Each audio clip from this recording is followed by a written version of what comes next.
একটা 43 বছরের বুড়ো লোক স্টাম্পের পিছন থেকে ম্যাচের রং বদলে দিচ্ছে শুধুমাত্র তার ক্ষুরোধার মস্তিষ্কের দক্ষতায়, আর তার সাথে যেন কনস্ট্যান্ট রয়ে গেছে সেই বিদ্যুৎ গতির স্টাম্পিং স্কিলস। আচ্ছা, স্পোর্টসম্যানদের ইনস্ট্যান্ট রিয়্যাক্ট করার ক্ষমতা নাকি বয়স বাড়ার সাথে সাথেই কমে আসে, কিন্তু মহেন্দ্র সিং ধোনি এই সময়ের হিসাবকে ভেঙেই প্রমাণ করলেন কেন তিনি সর্বকালের সেরা। মাত্র 0.12 সেকেন্ডসের রিয়াকশন টাইম, 43 বছর বয়সে এসে নিজের 18th আইপিএল সিজনেও আমরা দেখলাম পিক ধোনি স্টাম্পিং। ঠিক এভাবেই ডিআরএস নেওয়ার দক্ষতায় প্রমাণ দিলেন তার এক্সেপশনাল ক্রিকেটিং ব্রেনের।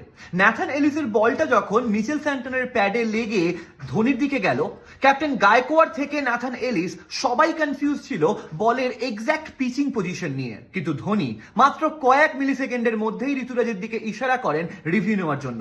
আর ডিসিশন ওভারটার্ন হওয়ার পরে ন্যাথান এলিসের মুখের সেই অবাক হাসি বলে দিচ্ছিল কেন মাহির অপর নাম ধোনি রিভিউ সিস্টেম।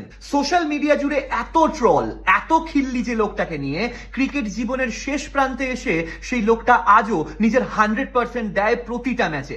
স্কিলস আর ব্রেনের সঠিক প্রয়োগে বিপক্ষের হাতের মুঠো থেকে বের করে আনে ম্যাচের পর ম্যাচ। এই ধোনি নামক রূপকথার জগতে শুধুই যেন ক্রিকেট সত্যি, আর বয়স সেখানে এক নিমিত্ত মাত্র অজুহাত।